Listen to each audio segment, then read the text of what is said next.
Our theme this year is Reflections on Fighting Hunger. Roads not taken, goals not met, the journey ahead. This year marks the 60th anniversary of the founding of the UN Food and Agricultural Organization, which was established on October 16, 1945, just before the UN itself. The groundwork for FAO was laid by representatives of the Allied nations at a meeting in Virginia in 1943, at the lowest point in the Second World War. The program will look back at what has transpired during the last 60 years of humankind's ceaseless pursuit of a world free of hunger, and look forward to the steps the world can take, must take, to end the suffering of so many of the world's citizens. Over the past 6 decades, we have watched agonizing images of hunger and poverty, even as we have witnessed extraordinary scientific advancement. We have seen the development of many multinational organizations, the World Bank and FAO, to name a few, while hundreds of non-governmental organizations have grown up around the world, providing important policy alternatives. Yet more than 800 million people remain chronically undernourished. To discuss these contrasting pictures and other issues, we have Frances Moore Lappe, a leading food activist, and several other international experts. Our host for the discussion today is award-winning correspondent for National Public Radio, Daniel Zortling.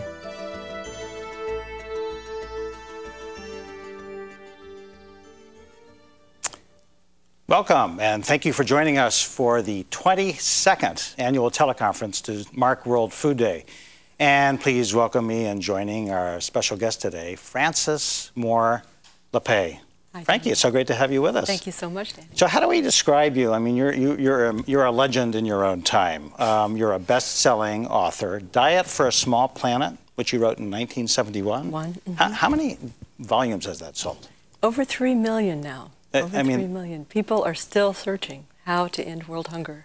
And what's so extraordinary about those sales figures is that this was not some racy novel. I mean, this was a very sober, troubling book about... But it helps people figure out what we can do. I think that's why it appeals. It connects the individual choices we make every day to what is happening throughout our world. That's the connection that people want to feel. And you are also, if you don't mind my saying, a tireless activist, a respected policy analyst. You travel all over the world talking to people about hunger issues. Joining us later in our program is Dr. Pedro Sanchez. He has the UN's Hunger Task Force, and he's going to be talking to us from the World Food Prize ceremonies in Iowa. We're also going to hear from Ambassador Tony Hall, who's the ambassador to the FAO and the other food agencies in Rome. And when he was a congressman, he actually went on a hunger strike. We'll talk more about that in a few minutes. And we'll also be talking to Wangari Maathai, who you have met. Yes. Who is from Kenya. She's the only African woman who's ever won the Nobel Prize. And Frankie, I want you to start telling us in a moment why you think there are still almost 1 billion undernourished people in the world. But first, let's hear a few words from Jacques Diouf. He's Director General of the FAO, the Food and Agriculture Organization of the United Nations. More than 850 million people around the world remain hungry. At the World Food Summit held in Rome in 1996, and again at the World Food Summit 5 years later in 2002, leaders vowed to reduce that hunger by half by 2015. Moreover, the United Nations Millennium Development Goals commit world leaders to reduce the proportion of people who suffer from hunger by half by 2015 while ensuring environmental sustainability. Many international initiatives and civil society networks such as the International Alliance Against Hunger, are promoting intercultural dialogue to help achieve these goals. World Food Day provides an opportunity at the local, national, and international levels to further dialogue and enhance solidarity. Human and cultural ingenuity, the right vision, partnership, and support, including that of FAO and the international community, can surely lead to progress in achieving food security for all. Dr. Diouf, thanks very much for those comments. I want to run through briefly how our program is going to work. First, we're going to spend the first hour talking with Frances Moore Lappe and our other guests. Now, during the second hour, we want all of you at participating sites to discuss, debate, argue about these issues among yourselves, and we urge you to come up with some good, tough questions that you'd like to ask Frankie Lappe later in the program. At the same time, many of you will be watching a documentary about hunger called Silent Killer. And finally, we're going to come back to this studio in our third hour, and you're going to have the chance to ask your questions to Frances Moore Lappe. And Frankie, let's hope they're good questions, good, tough questions for you, because the better your questions, the better the program's going to be. After all, this teleconference is for you. Frankie, today's program, as you know, is Reflections on Fighting Hunger. Roads not taken, goals not met, the journey ahead. Let's start with goals not met, because this figure we keep hearing, 850 million chronically undernourished people, is really staggering. And one thing I think a lot of us don't really understand is, what does it mean to be undernourished? I mean, tell our listeners, if they were among, perhaps some of them are, if they're among the 850 undernourished people in the world, what does that really mean for them day to day? How does this affect their lives, their family, their community, the world? Let me start with the overall frame here, and then I can get right there.